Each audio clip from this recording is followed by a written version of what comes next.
Hey everybody, it's Rob Tracy, Guns and Ammo, and today we're taking a look at a new build of mine in a new caliber. This is a 22 ARC, and the way this kind of got started, this is a lower that I've already built that I have other uppers for. But I was at SHOT Show this year, and I participated in a little shooting competition that Ballistic Advantage was putting on, and I managed to win a 22 ARC barrel of my choosing. I just had to wait a really long time to get it because they weren't ready to start selling them yet. So I chose the 20-inch deep Straight Flute Premium Series. It's a 1-in-7 twist 22 ARC, and then I had to build a whole upper around it. I chose the 20-inch because I do plan on using this for hunting. You can go up to a 24 without a huge amount of increase in the velocity, so I didn't feel like it was really worth the extra 4 inches of length and width and all that kind of stuff. But I've been waiting and waiting to try to get my hands on some ammo, and no ammo has been forthcoming. So my impatience led me to use a set of 22 ARC dies. I was able to get some 22 ARC dies and just use some PPU 6.5 Grendel brass that I had laying around.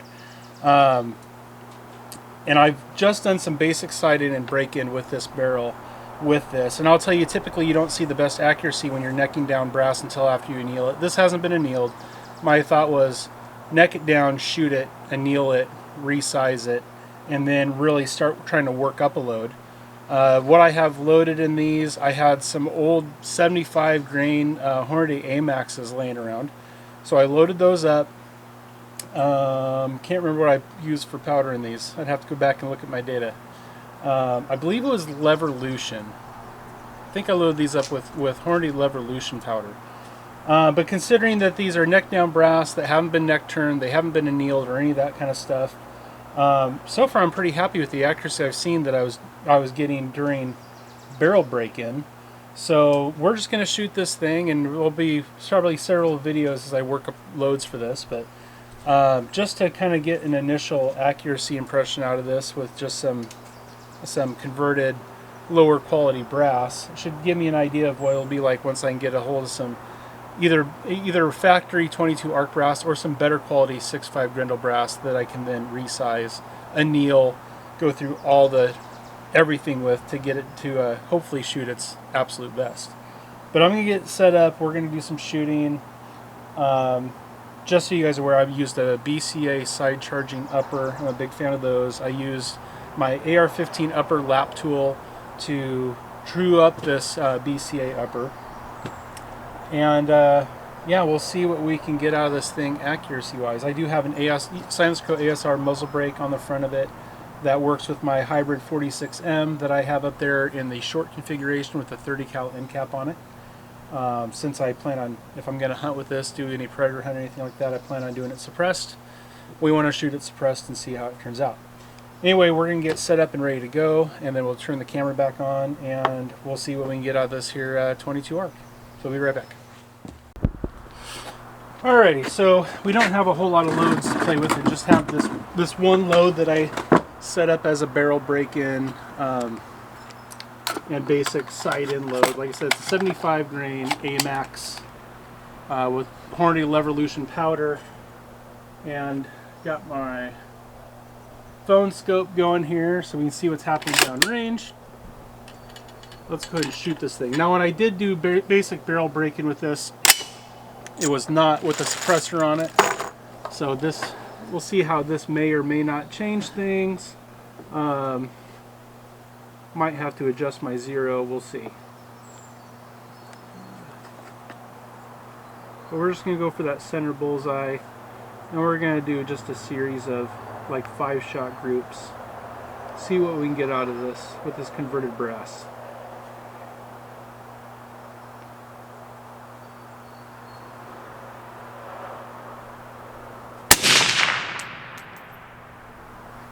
That is good windage wise. We're about 1.5 inches low. Also, when I won this barrel, I also won this trigger. This is an AR gold trigger. This is almost a $300 trigger.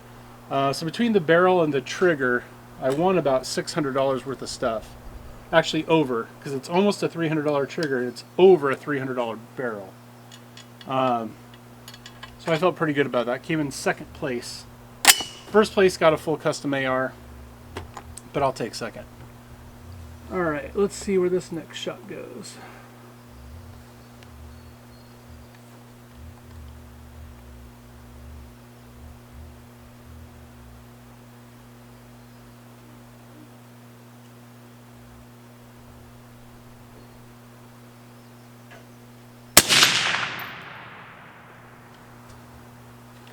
Those two are about a ½ inch apart.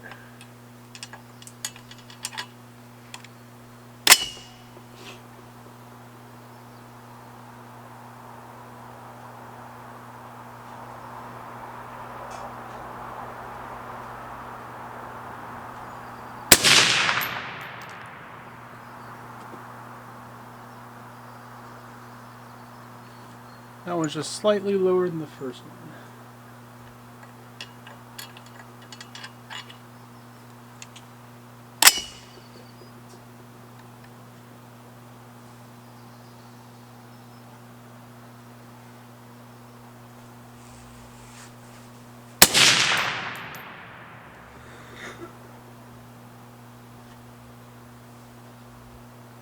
One's kind of right in there with the others.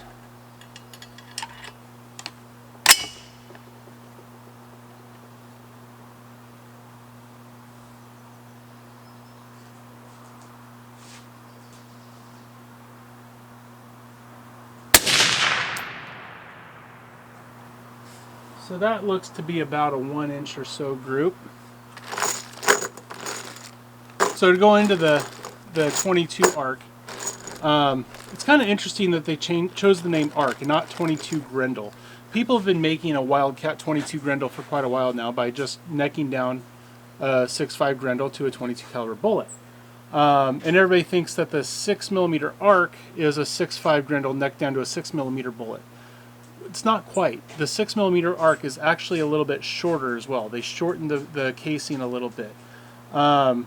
So it's interesting because the 22 arc is the same length brass as the 6.5 Grendel, not the same length as the 6mm arc. Even though those are the two that share the same name, not the one sharing with the 6.5 Grendel. So I thought that was kind of interesting. They should have stuck with 22 Grendel, in my opinion. But the intention of this cartridge is to be able to shoot something that will outdo the 22-250, which is the greatest varmint caliber that's been around for a long, long time. And they wanted to be able to outdo that 22-250, but in something short enough that it could be chambered in a standard AR-15. Now, out of the barrel, the muzzle, the 22-250 is faster. The problem with the 22-250 has a very slow twist rate and it shoots very light, inefficient bullets. So out to 250 yards, the 22-250 is flatter and faster. But then because of using light, low ballistic coefficient bullets, you lose out on the long range. And past 250 yards, the 22 arc is flatter and faster. And it's because lots of times with a 22-250, you rarely are shooting bullets heavier than like 55 grain. A lot of them will have a hard time stabilizing something heavier than 55 grain. A lot of people are shooting like 45s, 50s, 52s, things like that. Whereas with 22 arc, you can shoot up to a 90 grain bullet, which has a really high ballistic coefficient and is much more efficient at maintaining the velocity. And that's why even though it's not faster out of the barrel, beyond 250 yards, it's faster and stays that way for a long time. It's still supersonic well past 1,000 yards with that 90 grain or the 88 grain Hornady match round that they have. So we did a 5-shot group with a suppressor just for grins. As you saw, I took my suppressor off. We want to try a 5-shot group without the suppressor and see if there's any kind of noticeable difference. So we were hitting a little low. I'm going to go for the upper left bullseye on the same target.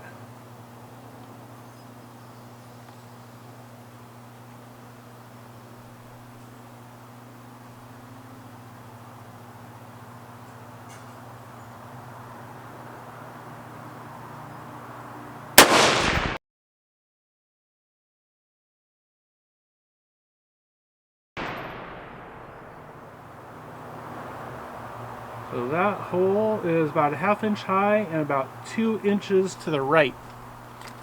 So it definitely has a drastically different point of impact without the suppressor.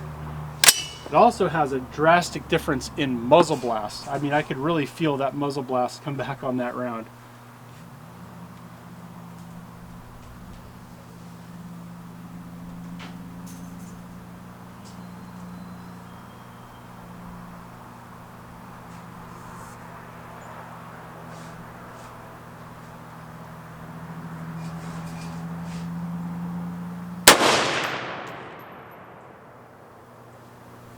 Yeah, and that's about 1.5 inches difference between those two shots.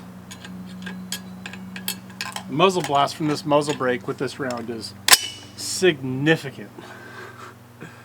But there's still no recoil. Like, there's no recoil at all, but the muzzle blast just pushes you back.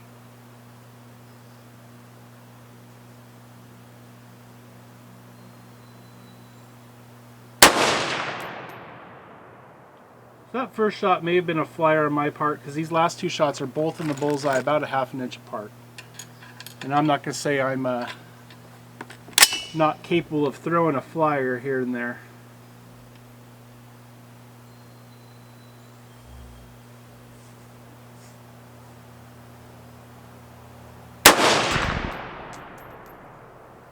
See, this is actually a pretty nice little group if I discounted that first shot, which I definitely think was me, because the 3 shots afterwards, right now we're looking at about a 1/2 inch group or so. It actually seems like this is grouping better without the suppressor than it did with.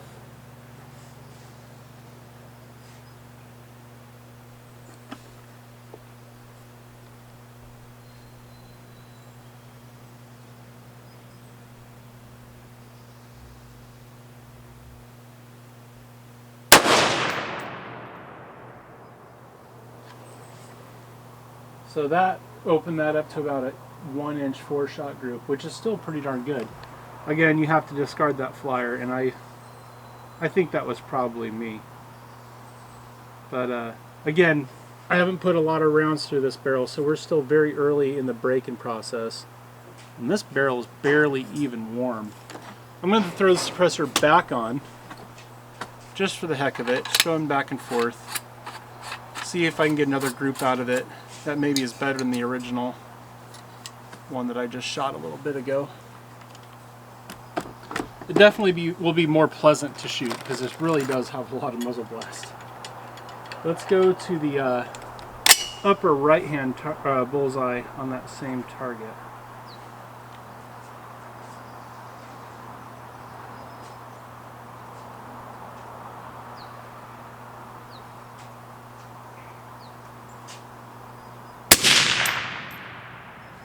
It's so much more pleasant with the suppressor on there, even though I'm wearing hearing protection.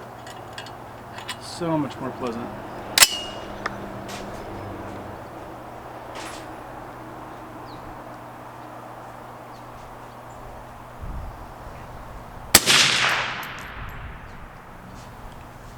So those two shots about 3/4 of an inch apart.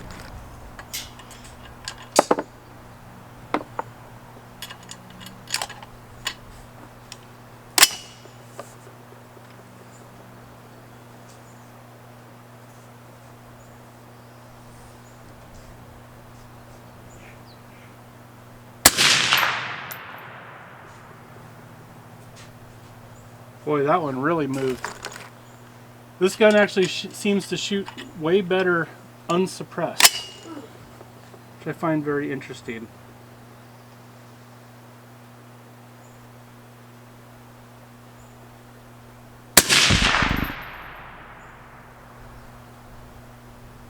Right now we've got about 4 shots on this current group, and it's a good 1.5 inch group. Again though, things will probably tighten way up if I use some better quality brass, and plus after annealing.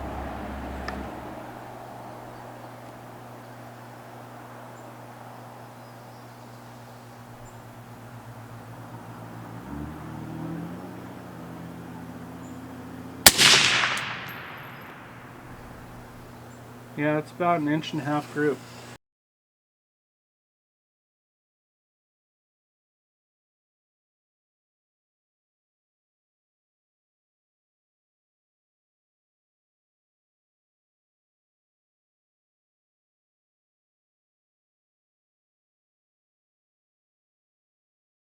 This definitely seems to like being shot unsuppressed better, which is interesting. But we have a lot more playing around with groups to do, different powder, different bullets, and if I think really the biggest factor is right now this PPU brass is rather low quality brass, and again, when you're necking brass down or necking it up, anytime you're doing a drastic change to a cartridge, you really need to anneal it afterwards, and everybody says that that'll have the biggest impact on your your accuracy if you are if you have not annealed once you've changed the neck on the brass. So we'll do some more videos with this rifle. I'm gonna get some factory ammo and see how it shoots with some of the factory ammo.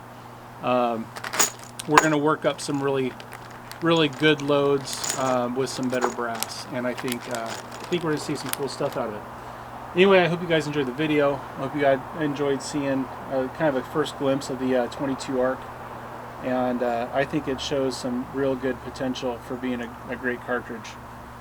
Anyway, I hope you guys enjoyed it, and we will see you on the next one. Bye-bye.